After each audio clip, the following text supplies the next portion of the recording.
Hi guys, I'm Harry. And I'm Nikki. And this is our L1H1 Peugeot Boxer. Let's get straight into the tour then, shall we?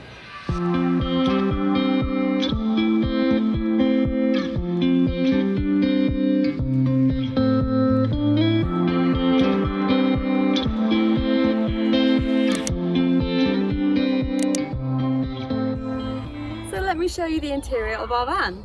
Well, let's start with this part of our van. So we decided to put our kitchenette up against the wall that we've made, our partition wall between the cab. And the first thing you'll see is our spice racks. Of course they're IKEA spice racks. Where else would we get them from? I think every van life that has an IKEA spice rack somewhere. And as you can see if you come in here closer, our colour scheme palette is kind of natural colours. So we've got the greens, the whites, very clean and airy because in such a small space I think it's important to have really light colours. Not that I'm an interior designer, but you know, it's all I think. So yeah, that's why we've gone for a white kitchen and black kind of farmhouse handles. There are 3 lovely drawers here. So top one probably for cutlery, pans, crockery and other bits. So as for the partition wall, we decided to put a little window in. It just makes the whole thing more light and airy, and also you can check from the cab area what's going on in the back of the van when you're driving. We made it out of tongue and groove cladding, which we also used for our roof right here, and wood stained it the exact same colour, and I really think that gives the van like a lovely warm feel. So as you can see coming over here, we installed a 2-burner hob. We actually got this from Amazon. It was on sale for like £99, so we'll link it below in the description box for you to have a look at if you want it. And this is going to be connected to a camping gas canister. This is what we had in our last van build and it worked really well. It lasted us for 3 months going around Europe, so you know, can't complain. We also got ourselves a really big sink from IKEA. This was like £45–55 and a very easy 12-volt tap. So I'm going to show you around under our kitchen top, and under here is a 35-litre fridge. So it's got plenty of room. Right now we're just storing a Diet Coke and milk, but I mean you could get loads of stuff in there. Next to the fridge we've got our 2 water containers. Yeah, pretty simple. One's for the clean water, one's for the grey water that comes out the bottom of the sink. And like Nikki mentioned earlier, it is connected to our 12-volt whale pump, which is just so easy to wire up and just kind of, you don't have to have a pressurised water system and you can still get a nice powerful tap. As you can see behind me, there's a bit of a difference here between cladding and carpeting.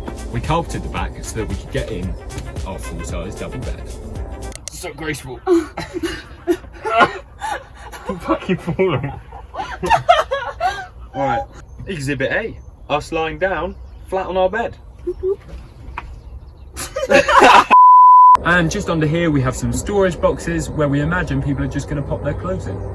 So on my left here we have our control panel as well as other gadgets that I will run you through now if you come in a bit closer. So on the left here we have our MT50 remote meter, which is telling us all about what our solar panel is currently getting from the sun and how much we're currently using. Next to that we have our inverter remote, which basically tells us how much our inverter is currently using and also how full our battery is as well, so we kind of get 2 readings, which is kind of helpful every now and then. Then we've got our USB on the right, which is nice and simple, just 2 USB inputs.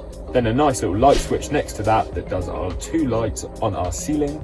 And then just below that we have got 2 230-volt sockets that Nikki wired up, so I'm going to let her run you through some of the electrics.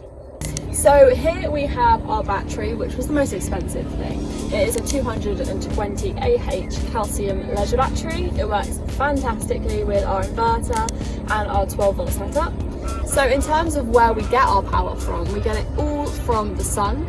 So we have one big solar panel up there, which is 150 watts, and that goes all the way down into our battery, and our battery is connected to our 12-volt system and our 240-volt system, and that powers everything. But as for our 12-volt system, we have our ceiling lights that work off of it, our water pump, our USB sockets, and I think that's about it. In terms of our 240-volt setup, we have our inverter, which I've linked down in the description because it is a fantastic inverter from Amazon. And that powers our fridge, which is kind of crazy. Everyone thinks that's a bit mad, but it works really well for us. And our dual socket plug, so you can charge your laptop or your phone or whatever. Considering this is such a small van as well, we have so much clothing storage. So we've also got these upper head cabinets. If it's a couple, I guess you guys would get 1 each. Pretty depthy, you can put baskets in yourself, you can add your own shelves. But yeah, we're pretty happy with them. So we have loads of storage down here.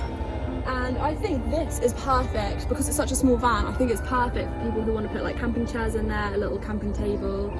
barbecue, bikes, water skis, I don't know, whatever. There's so much storage, and yeah. So thank you so much for watching. If you enjoyed this video, then you'll probably also enjoy these videos here.